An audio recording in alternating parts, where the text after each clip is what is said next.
Les kriyas sont une technologie qui ont été transmises de maître en élève dans les profondeurs de l'Himalaya depuis des milliers d'années, dans le but de la réalisation de l'union à la conscience divine. Le mot yoga veut dire union, et le yoga existe depuis des milliers d'années et bien au-delà de ce qu'on connaît en Amérique du Nord, qui est le yoga des postures. La tradition yogique, elle est grande, elle est profonde et ça a toujours été dans cette réalisation que nous sommes de nature divine et de pouvoir faire en sorte d'incarner cette divinité dans notre humanité, dans notre vie, ici et maintenant. Donc, le Himalaya Kriya Yoga, ce sont des pratiques et des techniques qui nous permettent de marcher fermement notre chemin d'évolution et d'élever notre conscience, de vivre une expansion de conscience et de pouvoir avoir un regard sur la vie depuis cette expansion de conscience. Alors, ça nous invite à devenir radicalement responsables de nous-mêmes, radicalement responsables de notre vie, de sortir de la victimisation et d'arriver à une grande réalisation que non seulement la vie arrive pour moi, mais la vie arrive à travers moi. Et on rencontre la lumière de la conscience qui est à l'intérieur de nous et qui se met à grandir et puis éventuellement, cette lumière de la conscience qui grandit a un impact sur tout notre environnement extérieur. On réalise dans ces enseignements-là que tout notre regard sur la vie, notre façon de vivre la vie, notre expérience de la vie passe par la perception de notre état de conscience. Donc, quand on est conscient de ça, donc conscient d'être conscient, c'est habiter notre conscience, eh bien, on est à même de mettre en place notre vie, une pratique, des habitudes qui vont alimenter cette expansion à l'intérieur de nous. Okay? On devient comme supra-conscient que tout ce qui nous entoure, tous les choix qu'on fait contribuent à nous élever ou non.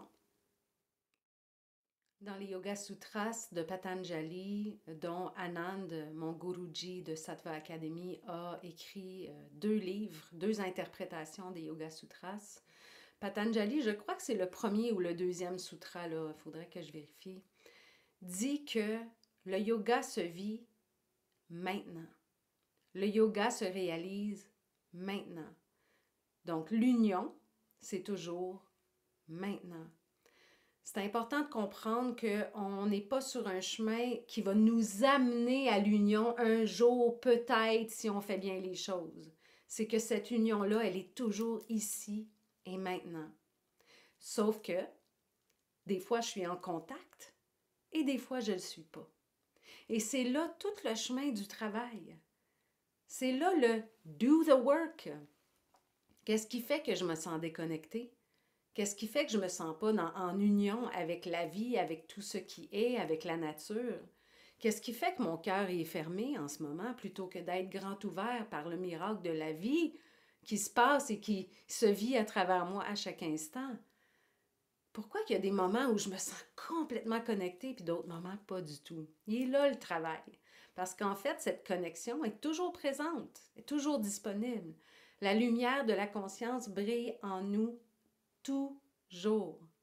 Mais il y a les nuages, souvent du mental inférieur, qui viennent couvrir cette lumière, tout comme le soleil, il est derrière les nuages. On ne se demande pas s'il est quand même là, le soleil, on le sait. Sauf qu'en ce qui concerne cet espace de notre développement spirituel, quand les nuages deviennent opaques, on peut se sentir déconnecté, abandonné ou loin, de cette lumière, mais pourtant, on ne l'est pas du tout. Et donc, ce que Patanjali dit, c'est qu'à partir du moment où on se rassoit, où on met en place ce qu'on a besoin pour se connecter, c'est très rapide, l'union arrive. Puis je vous dis ça parce que dans le Himalaya Kriya Yoga, on vit des pratiques qui vont nous aligner énergétiquement, du point de vue physique. au niveau des chakras, au niveau des courants énergétiques dans le corps, au niveau de l'ouverture de la conscience pour nous faire vivre cette expérience d'union, ici et maintenant.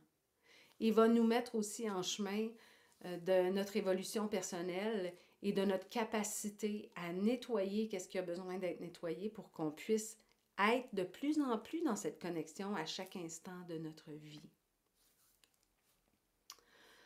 On est invité à devenir le témoin et l'observateur de ce qui est.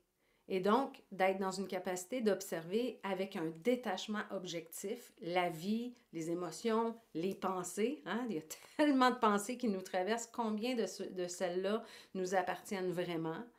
Donc, quand on est capable d'observer, c'est à ce moment-là que cette lumière de la conscience grandit et nous montre ce qui a besoin d'être vu, ce qui a besoin d'être nettoyé, pour qu'on puisse être dans cet axe vertical de plus en plus en permanence.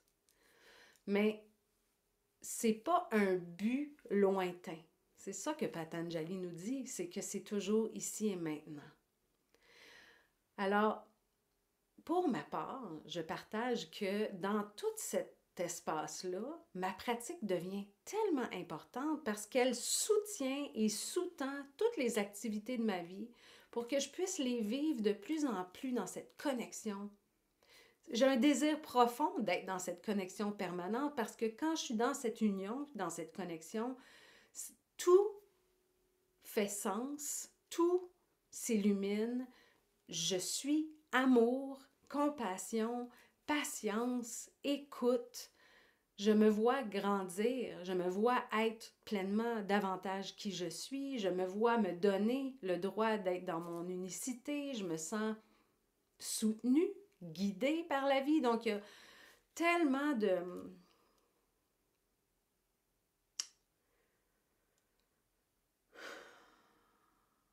Il y a tellement d'avantages. La vie est tellement extraordinaire dans cet état d'union. Alors oui, je suis profondément investie, profondément motivée, dans un désir grand de connaître cette union-là à chaque instant de ma vie. Et je commence à comprendre et à faire l'expérience de qu'est-ce qui me permet d'être là. Quand je vis des espaces où je me sens déconnectée, il y a toujours quelque chose qui veut être transcendé, il y a toujours quelque chose qui veut être vu, qui veut être nettoyé. Je me rends compte qu'à chaque instant de la vie,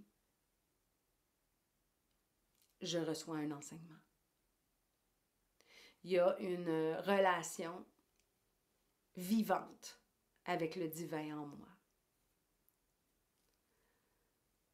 Donc, la méditation, la prière, c'est quelque chose qui fait partie de ma vie de manière intrinsèque maintenant. Parce que je cultive une relation intime dans cette union. Alors, l'Himalaya Kriya Yoga a vraiment cette force de te permettre d'entrer dans cette union ici et maintenant et de devenir le témoin de ce chemin qui se dévoile à chaque pas. Et chemin faisant, on stabilise le système nerveux, on maîtrise le mental, on accueille davantage nos émotions, on développe une capacité d'écoute de soi et de l'autre, on vit plus de joie, on ressent plus d'amour, on s'émerveille plus facilement de ce qui nous entoure. Quoi d'autre? La liste est longue. Puis ça fait qu'on peut aussi être dans la gratitude des émotions qui nous traversent, des moments de tristesse, des défis, des épreuves. On peut ressentir la force qui est là. Alors, on n'est plus dans le jugement de bon ou mauvais. On est dans accueillir ce qui est, accueillir ce qui nous traverse, puis de sentir la profondeur de la vie à travers tout. Il y a tout un chemin d'acceptation, de lâcher prise qui accompagne cette voie de réalisation de soi.